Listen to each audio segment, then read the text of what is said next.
আসসালামু আলাইকুম। আজকে ঈদের দ্বিতীয় দিন। শুভ সন্ধ্যা সবাইকে। আজকে ভুড়ি ভাজি করব।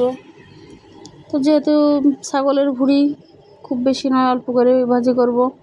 ভুড়িগুলো আগে থাকতে হলুদের মধ্যে সিদ্ধ করে নিয়েছি। এখন কুচি কুচি করে কেটে কড়াইতে দিয়ে দিয়েছি। দিয়ে হালকা কিছু তেল দিয়েছি, কারণ ভুড়িটা ভাজা ভাজা করার পরে তেল বেরোবে আরও। তো এখন হলুদ লবণ দিয়ে দিয়েছি। দিয়ে এখন খুব সুন্দর করে নাড়াচাড়া করতে করতে ভাজা ভাজা করে ফেলেছি।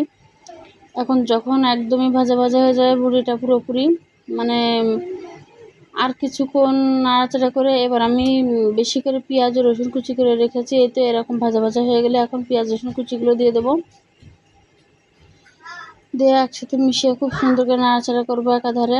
এখন আগে তো ভুড়ির সাথে হলুদ লবণ দিয়েছি আর কাঁচা ঝালের গুঁড়ো দিয়েছি। এখন এই যে পেঁয়াজ রসুন দিয়েছি, এর সাথে আবারও ঝালের গুঁড়ো দিয়েছি, জিরা মশলার গুঁড়ো দিয়েছি। এখন রসুন বাটা দিচ্ছি।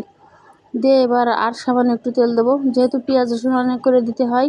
দেওয়ার পরে তেলটা শুকিয়ে গিয়েছে, এখন আবার হালকা করে একটু তেল দিয়ে নিচ্ছি। দিয়ে এখন সুন্দর করে আবার নাড়াচাড়া করে ভাজতে লাগবো। তো ভুড়িটা এইভাবে ভাজি করলে কিন্তু অসাধারণ মজা লাগে। তা যেভাবে বলেছি আমি করেছি, এইভাবে একদিন করে দেখবেন ভুড়ি ভাজিটা কেমন লাগে।